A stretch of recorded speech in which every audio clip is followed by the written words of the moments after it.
여러분 안녕하세요. 월가월부 미국 주식 다이어리 미주다입니다. 벌써 또 월요일인데요. 저는 월요일에는 맛있는 음식을 먹으면서 한 주가 시작되는 걸 위로하곤 하는데 이번 주에는 감자튀김을 한번 먹어야 하나 싶습니다. 올해 초에도 한번 감자 수급 대란이 났는데 여름에도 그럴 기미가 보인다는 걱정이 많더라고요.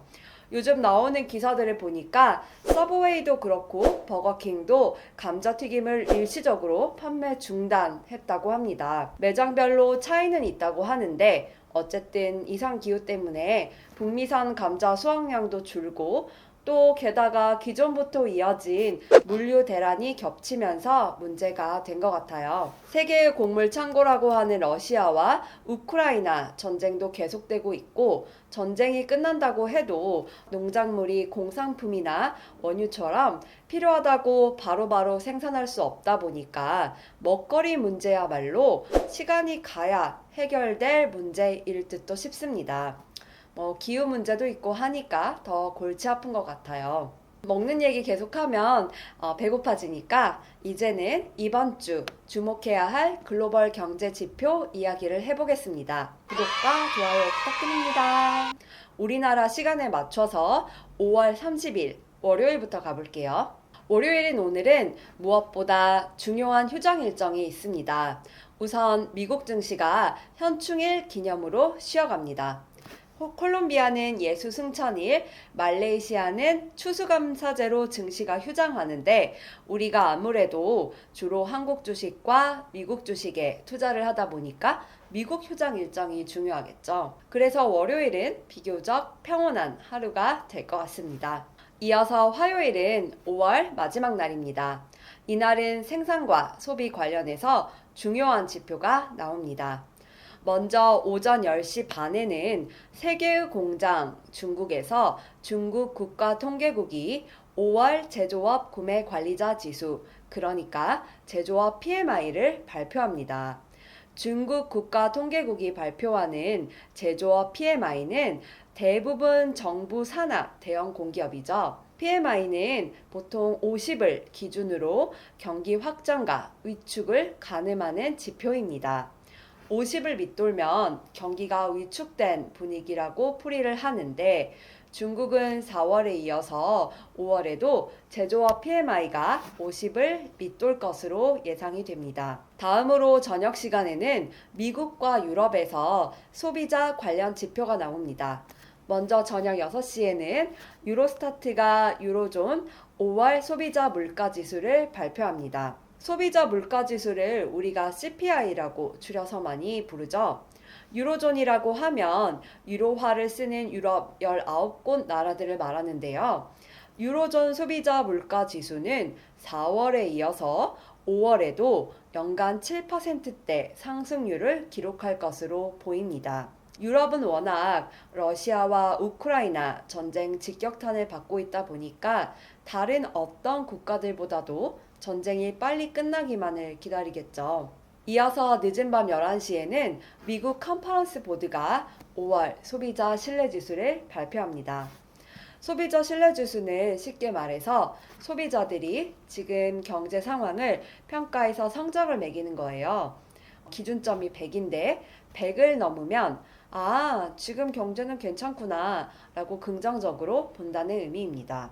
하지만 100을 넘는다 하더라도 수치가 점점 낮아지면 사람들이 덜 긍정적으로 된다는 뜻이기도 합니다. 4월에 미국 소비자 신뢰지수는 107.3이었는데요. 5월에는 이보다 더 낮은 104.0일 것으로 전문가들이 예상을 하고 있습니다. 아무래도 물가 급등과 기준금리 인상에 따른 경제 위축 불안감 때문이겠죠. 다음으로 수요일은 6월 1일, 6월의 첫날입니다. 왠지 진짜 여름이 시작되는 느낌인데요. 이날은 인도네시아 증시가 쉬어갑니다. 또 수요일에는 중요한 지표가 발표되는데요. 바로 우리나라 데이터입니다. 다들 회사에 도착할 즈음인 오전 9시에 한국 5월 무역 수지가 발표되는데요. 4월에는 약 25억 달러 정도 적자가 났었는데 5월에도 적자일 것으로 예상이 됩니다. 수출이 아무리 늘어도 수입이 더 빨리 늘면 적자가 날 수밖에 없겠죠. 수입액이 이렇게 빠르게 불어나는 이유는 바로 전 세계적인 원유, 곡물 가격 급등세 때문입니다. 이어서 저녁 11시에는 북미 지역에서 중요한 발표가 있습니다. 우선 미국에서 공급관리협회 ISM이 5월 제조업 구매자 지수, 그러니까 제조업 PMI를 발표를 하고 노동부가 4월 구인이직 보고서를 냅니다. 그리고 또 같은 시간대에 캐나다 중앙은행이 기준금리를 결정하는데요. 여태까지는 기준금리가 연 1%였는데 워낙 전 세계적으로 인플레이션 압박이 크다 보니까 물가 잡기 목적으로 금리를 얼마나 올릴지 여부가 관전 포인트입니다. 이제 6월 2일 목요일로 넘어와 보겠습니다. 이날은 중요한 일정이 많아서 두 가지만 짚어보겠습니다. 우선 우리 시간으로 새벽 3시에 미국 베이지북이 발표됩니다. 간단히 말해 베이지북은 미국 중앙은행인 연방준비제도 연준이 발간하는 경제 보고서이자 정책 참고서입니다. 미국 내 12개 연방준비은행들의 관할 구역 경제 상황을 담았어요. 앞서 4월 연준 베이지북에서는 미국 경제에 대해서 4월 중순까지 경제가 완만한 속도로 성장했지만 지정학 갈등과 물가 급등으로 인한 불확실성이 성장 전망에 먹구름을 들이고 있다고 진단한 적이 있습니다. 이번에는 어떤 내용이 담길지가 관전 포인트인데요. 6월에는 연방공개시장위원회, 그러니까 연준 FOMC가 현지 시간 기준 14일에서 15일까지 이틀 동안 열립니다. 6월은 2분기 마지막 달이기 때문에 연준이 FOMC 회의를 통해서 미국 경제를 진단을 하고 성장률과 물가, 실업률 전망치를 업데이트하는데 바로 이때 베이지북이 근거로 활용됩니다. 이어서 저녁 7시에는 오펙 플러스 회의가 있는데요. 여러분들이 잘 아시다시피 오펙 플러스는 석유 수출국 기구, 그러니까 오펙과 오펙 회원국은 아니지만 중요한 산유국인 러시아와 멕시코 등이 모인 협의체입니다. 이날 오펙 플러스가 원유 생산 확대폭을 더 늘릴지가 관건인데요. 오펙 플러스는 매달 원유 생산을 점검하고 생산량을 결정하는 회의를 열어요. 앞서 지난달에는 6월 원유 생산량을 기존보다 하루 평균 43만 2천 배럴씩 더 늘리기로 협의한 적이 있습니다. 증상 결정이기는 한데 글로벌 수요량에 못 미치는 정도로 좀 찔끔 올리기로 한 결정이어서 미국 같은 나라들이 불평을 했었죠. 그런데 국제 유가는 앞으로 어떻게 될까요?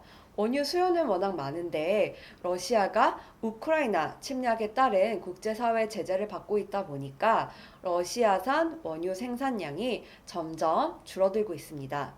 원유시장 정보업체 오일엑스는 러시아의 하루 평균 원유 생산량이 3월에 1,100만 배럴이었지만 4월에 1,000만 배럴로 줄었다고 추정을 하고 있습니다. 국제에너지기구는 서방의 제재 조치로 러시아의 산유량이 최대 300만 배럴 줄 수 있다고 예상하고 있는데요. 세계 최대 석유 수입국 중국이 경기 부양책을 펼 준비를 하고 있기 때문에 국제 원유 수요가 앞으로도 더 늘어날 수 있는데 공급은 또 부진하다 보니까 오펙 플러스가 원유 생산폭을 확 늘리지 않는 한 기름값은 여전히 비싼 수준을 이어갈 것 같습니다. 다만 오펙이 최근 들어서는 미국보다 러시아와 상대적으로 협조하는 듯한 분위기여서 오펙 플러스가 6월 회의에서 어떤 결정을 내릴지 관전 포인트입니다. 자, 이제 평일 중에서도 가장 좋은 금요일, 6월 3일은 금요일입니다. 이날 주요 휴장 일정을 보면 중국과 홍콩 증시가 드래곤보트 축제를 기념해 쉬어갑니다. 드래곤보트 축제는 단오절을 기념하는 중국 전통 축제라고 하는데요. 유네스코 세계문화유산에도 등재된 문화 행사입니다. 용머리 모양을 흉내낸 배를 타르고 경기도 하고 또 여러 가지 행사가 열린다고 하네요. 이날 금요일 주요 경제지표를 보면 오전 8시에 우리나라 통계청이 한국 5월 소비자 물가지수를 발표합니다. 4월에는 소비자 물가 지수가 작년 4월보다 연간 4.8% 뛰었었는데요. 5%대에 육박하는 이런 물가 상승세가 당분간은 이어질 것으로 보입니다. 또 저녁에는 미국에서 중요한 일자리 지표가 나옵니다. 노동부가 5월 실업률, 그리고 비농업 고용지수, 생산활동 참여지수를 발표하는데요. 요즘은 상황이 조금 특이하죠. 미국 일자리 시장 분위기가 좋을수록 연준이 물가 잡기에 집중을 할 수 있고, 그래서 기준금리도 빨리빨리 올릴 수 있게 됩니다. 그런데 연준이 물가를 잡겠다고 기준금리를 빨리 또 많이 올릴수록 경제가 침체될 것이라는 우려가 커지는 조금 이상한 날들입니다. 좋아요와 구독. 자, 오늘은 여기까지입니다. 다음 주 6월 4일부터 16일까지 약 2주간은 연준 블랙아웃 기간이에요. 연준 블랙아웃은 지난번에 한번 짚고 넘어간 적이 있죠. 이 기간 동안은 연준 위원들이 공개 발언을 하지 않습니다. 다음 주부터 블랙아웃 기간이기 때문에 이번 주까지는 연준 인사들이 6월 FOMC에 앞서서 마지막 공개 발언에 나설 수 있습니다. 그러니까 이번 주에는 연준 위원들이 기준금리 인상 혹은 양적 긴축, QT와 관련해 공개 발언을 할 수 있으니까 한번 주목해 주세요. 자, 그럼 우리는 다음 주에 또 만나요.